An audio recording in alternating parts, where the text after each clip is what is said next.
ka abazibe ọ bụrụ ibe anyị bịa lọsi iburu ya onye mmeli ibe Ray is away on holidays. Ray's kitten Ray kitten J must stay with Ray pal Teddy and his dog Rex. Our nkịtị ya bụ Rex. Osikwa Ted is good with dog but not cat. Cats are odd. Like rank booze. One nwamba. Like rat. Ted ya like booze. Man like nkịta ya dog. Osikwa Ted is relaxing in the sun with Rex and Jet. Ibugie Ted bụ nwoke yi akwa mmemme kwuonu mmemme abịa bụ gịnị Ted ọdụ good with nkịta ọdụro good with gịnị nwamba ya bụ busu ọsikwa gịnị ka ihe ọzọ okwukwere ebe chegodili obele nkịta ibugie obele nwamba na-enye na nke ojii na nke ọcha dị obele nke ojii dị nnukwu na nkịta so ọsị chegodili ka ihe okwukwere ọzọ stay Rex said in the restrict way ọ sịrị ya gbanye ọkụ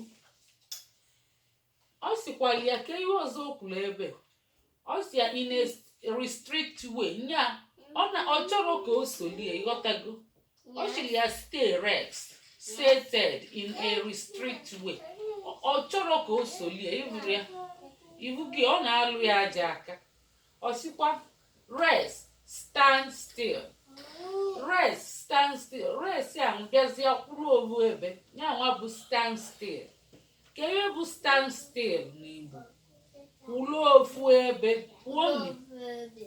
ofu ebe ibugie nekwa ihe na-arịọ ebe erikekwe nekwe ọkwa catastrophe na-enye catastrophe kwuonu catastrophe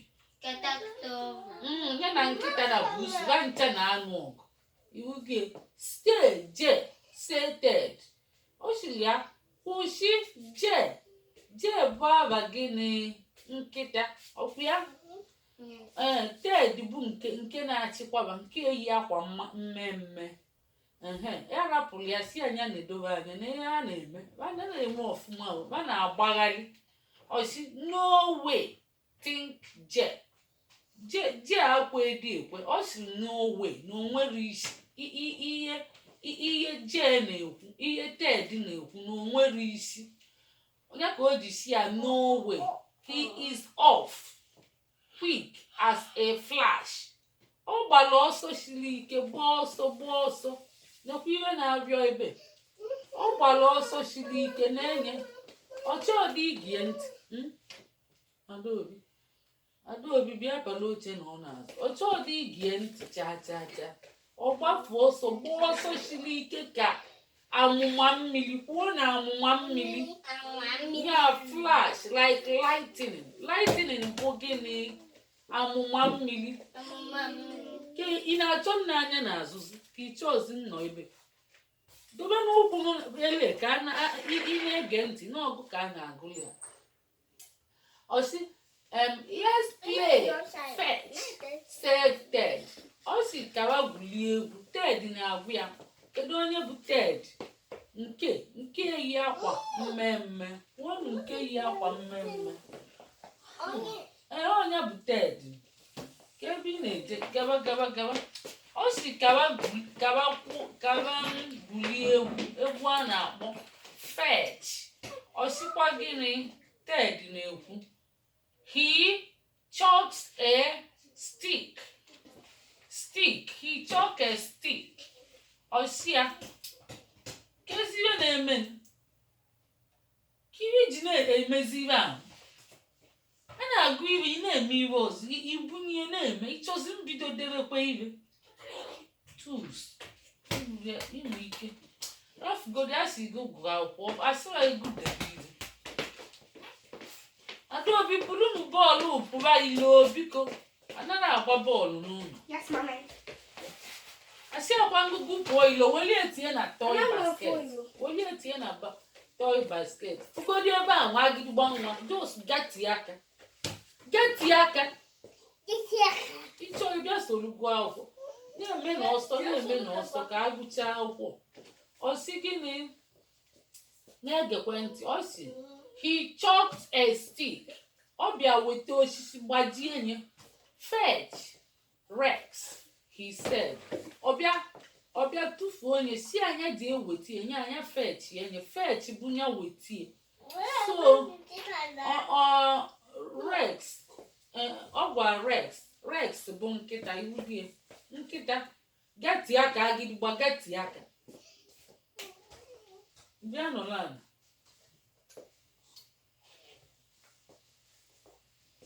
Pata oche jee pata oche ka ị bịa nọla ala jee pata oche.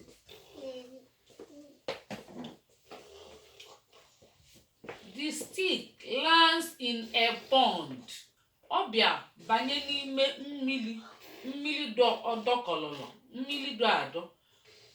Rex jumps in. Rex wee wụnye. Mba refugodi aka dịka m na-agụlụ ihe ọ bụrụ panekwu na-ege m ntị maka a ya ajụ gị ajụjụ maka na ya ajụghị iwe ka ihe na-agụzikwa anya asịsị gụọ akwụkwọ a na-agụ na nkịtị ịmadị ihe a na-akari jos ịkpasụnye m iwe bịa ka agụba akwụkwọ ọzọ ngwa gụbazie mmadụ agụziri gụba bido na line the stick land. The stick lands in the pond. Rex jumps. Rex jumps in and swims and fetches the stick. Ọ sị na ọ bịa banye wụba n'ime mmiri wee jee weta osisi ahụ. He bring it back. Ọ sị na ọ wetakwali back.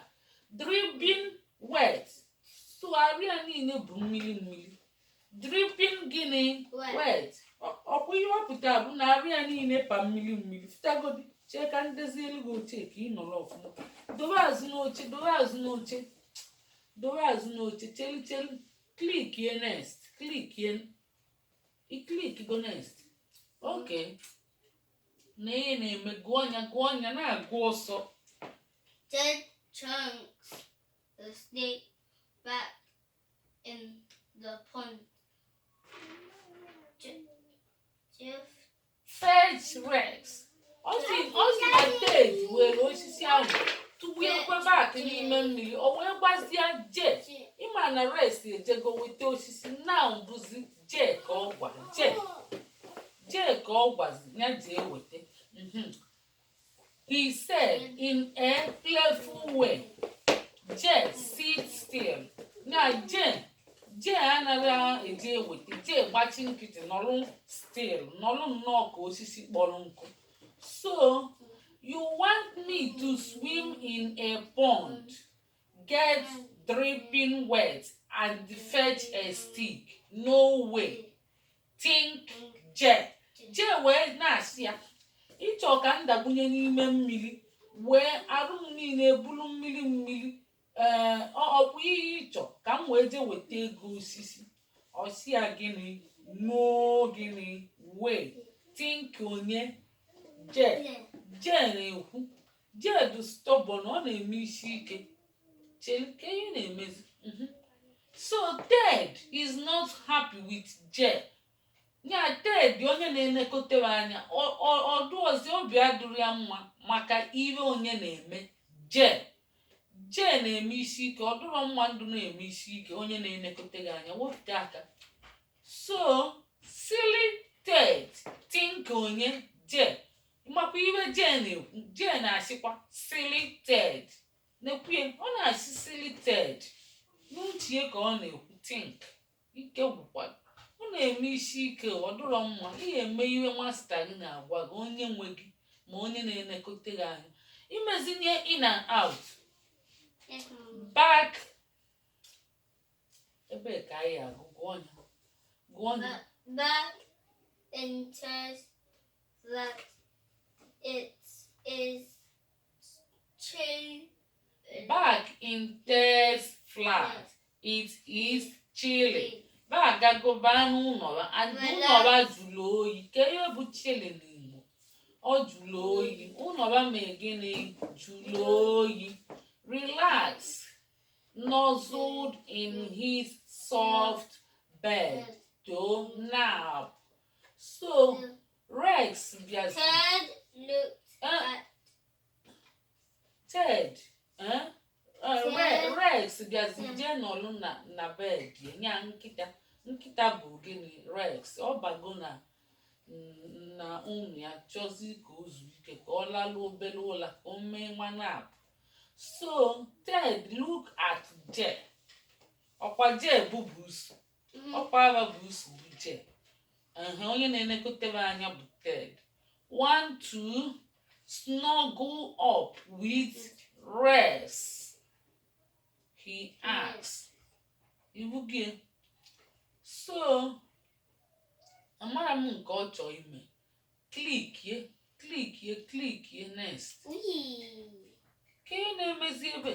No way. No gịnị? way. Ọkwa busu na-eme isi ike niile. Nwamba. Kwuo nwamba. Wamba. No way. Think onye? J. J jumps up and snuggles on Ted's laps. Ọ chọọ ka Ted wee kulie.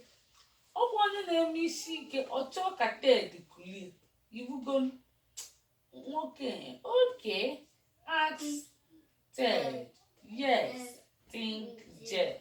Je nwa ihe na-agụ ya nara agba n'otu Ọnịcha. Ọdụ ọkwa na-eke Ọka. Iwu gị o dugokweli. Ọ na-enye onye na-elekọta ya anya nsogbu. Ọ dụrọ mma. Mana a na-echi agharị onye bụ isi ije. Ngwa. Emechekwa iklik na off. Ọ sị gịnị ka ihe ọzọ okwukwele ebe?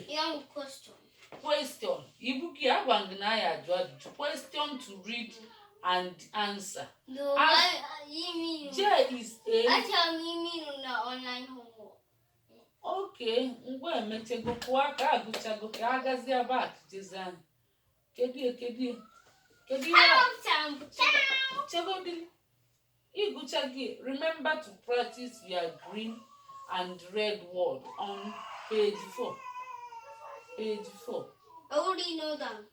Here's number 5. Do some extra practice in your exercise book